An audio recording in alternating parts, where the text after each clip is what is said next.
Assalamualaikum warahmatullahi wabarakatuh. Alhamdulillahi rabbil alamin. Wassalatu wassalamu ala asrafil mursalin Sayyidina Muhammad wa ala alihi wa sahbihi ajma'in. Amma ba'du. Hadis Muslim nomor 1637. Artinya, diriwayatkan dari Aisyah radhiyallahu anha, dia berkata, suatu ketika Rasulullah Shallallahu Alaihi Wasallam berbaring di rumahnya dengan membiarkan kedua pahanya atau kedua betisnya terbuka. Maka Abu Bakar radhiyallahu anhu minta izin untuk masuk. Lalu Rasulullah Shallallahu Alaihi Wasallam menyilahkan masuk dalam keadaan beliau tetap seperti itu.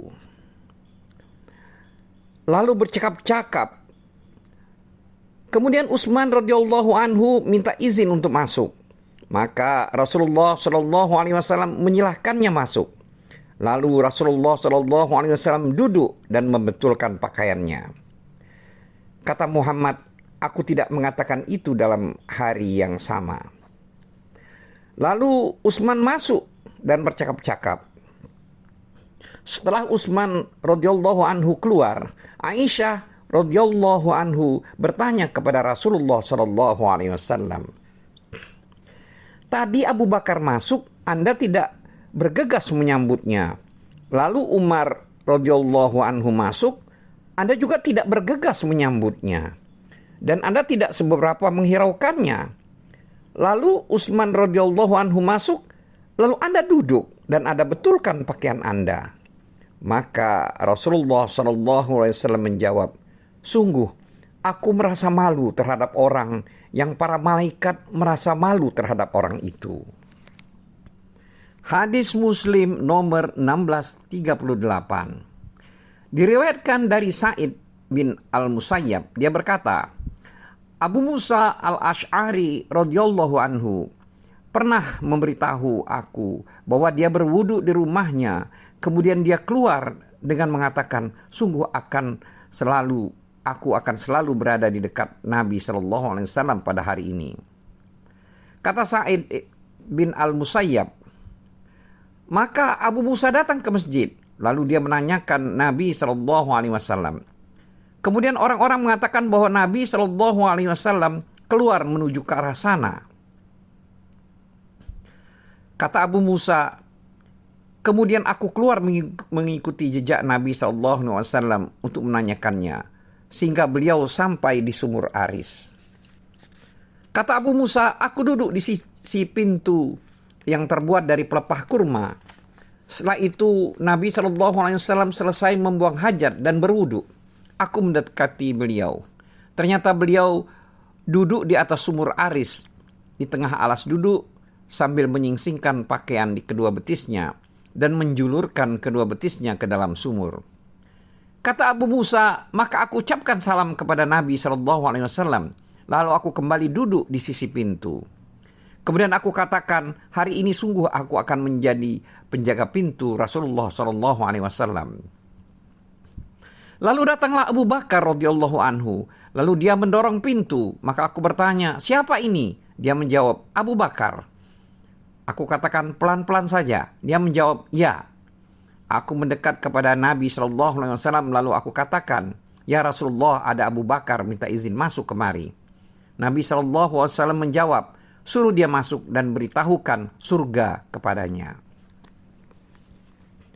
Kata Abu Musa, aku kembali menemui Abu Bakar, lalu aku katakan kepadanya, silahkan masuk, dan Rasulullah SAW menyampaikan kepadamu kabar gembira tentang surga. Kata Abu Bakar, kemudian Abu Bakar masuk. Lalu dia duduk di sebelah kanan Rasulullah SAW di alas duduk yang sama sambil menjulurkan kedua kakinya ke dalam sumur. Sebagaimana yang dilakukan oleh Nabi SAW dengan menyingsingkan pakaian di kedua betisnya. Lalu aku duduk kembali. Ketika itu aku meninggalkan saudaraku yang sedang berwudu dan akan menyusulku. Kataku, kalau Allah menghendaki kebaikan bagi saudaraku itu, pasti Allah akan mendatangkannya. Tiba-tiba ada seorang menggerak-gerakkan pintu. Lalu aku bertanya, siapa ini? Dia menjawab, Umar bin Khattab. Aku katakan, pelan-pelan saja. Aku mendekat kepada Rasulullah SAW, lalu aku ucapkan salam kepada beliau, lalu aku katakan, ada Umar, mohon izin masuk kemari. Nabi SAW menjawab, suruh dia masuk dan beritahukan surga kepadanya. Aku mendekati Umar radhiyallahu anhu, lalu aku katakan, Rasulullah SAW menyilahkan masuk dan menyampaikan berita gembira tentang surga kepadamu. Kata Abu Musa, Umar masuk lalu duduk di sebelah kiri Rasulullah SAW dan dengan alas duduk yang sama sambil menjulurkan kedua kakinya ke dalam sumur.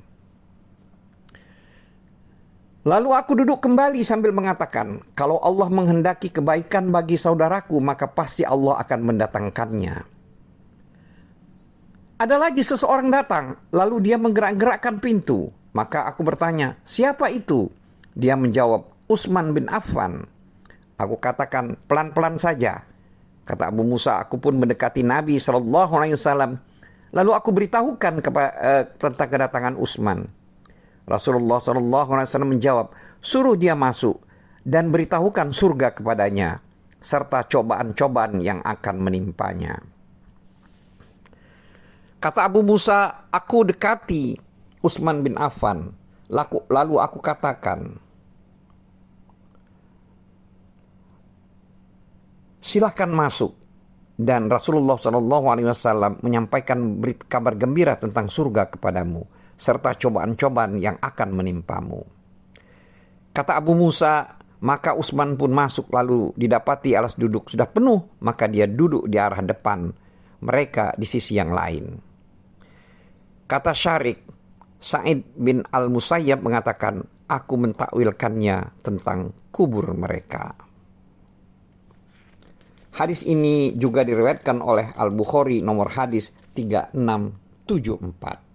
Hadis Muslim nomor 1639. Diriwayatkan dari Sa'ad bin Abu Waqqas radhiyallahu anhu, dia berkata, Rasulullah SAW menugasi Ali bin Abu Thalib radhiyallahu anhu ketika perang Tabuk untuk menjaga para wanita dan anak-anak di rumah.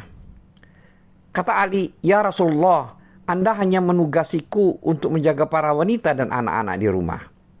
Rasulullah SAW menjawab, mengapa kamu tidak rela mendapat posisi di sisiku seperti posisi Harun di sisi Musa? Hanya saja sesudah aku tidak ada nabi lain lagi. Hadis ini juga diriwayatkan oleh Al-Bukhari nomor hadis 4416.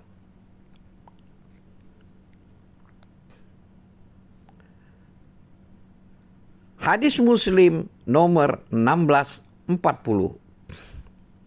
Diriwayatkan dari Sahal bin Sa'ad radhiyallahu anhu bahwa Nabi SAW pernah bersabda ketika perang Khaybar, sungguh akan aku serahkan bendera perang ini kepada seorang lelaki yang di tangannya Allah akan memberikan kemenangan, yang mencintai Allah dan Rasulnya dan dicintai Allah serta Rasulnya.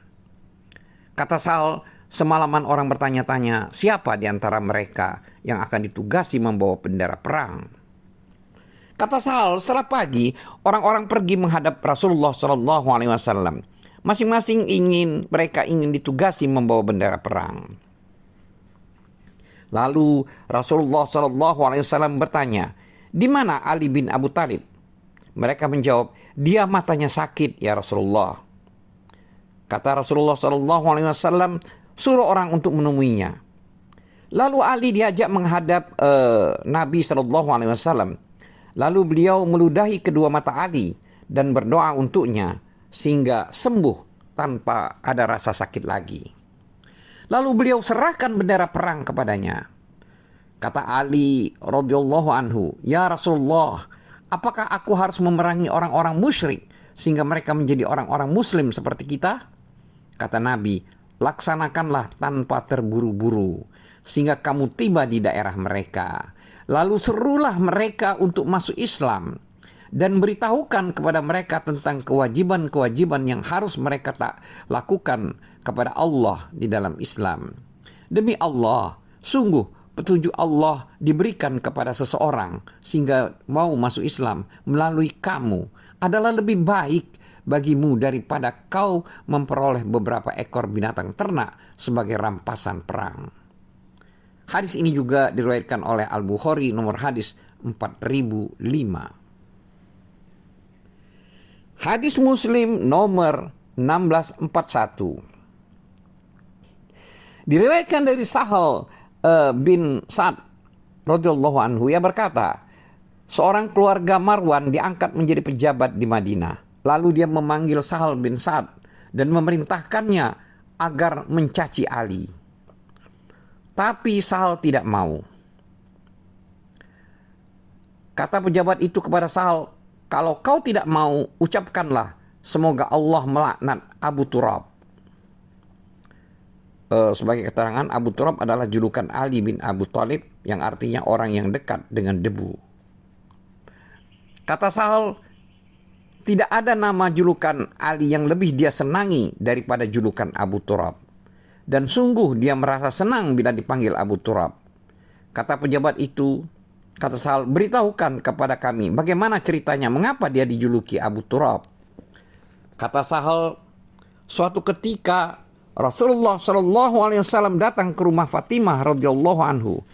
Namun beliau tidak menjumpai Ali di rumah. Lalu beliau bertanya kepada Fatimah, di mana suamimu? Kata Fatimah, tadi ada masalah antara aku dan dia. Lalu dia memarahiku. Kemudian dia keluar dan tidak mau beristirahat di sisiku. Maka Rasulullah SAW menyuruh seseorang, carilah di mana Ali. Orang itu datang dan melaporkan, ya Rasulullah, dia sedang tidur di masjid. Kata Rasulullah SAW, Rasulullah SAW mendatangi Ali ketika dia sedang berbaring dengan kain selendangnya jatuh dari lambungnya sehingga terkena debu dan tanah. Maka Rasulullah SAW segera mengusapnya sambil mengatakan, bangunlah hai Abu Turab, bangunlah hai Abu Turab. Hadis ini diriwayatkan oleh Al-Bukhari nomor hadis 441. Wallahu a'lam bissawab. Wabillahi taufiq wal hidayah. Wassalamualaikum warahmatullahi wabarakatuh.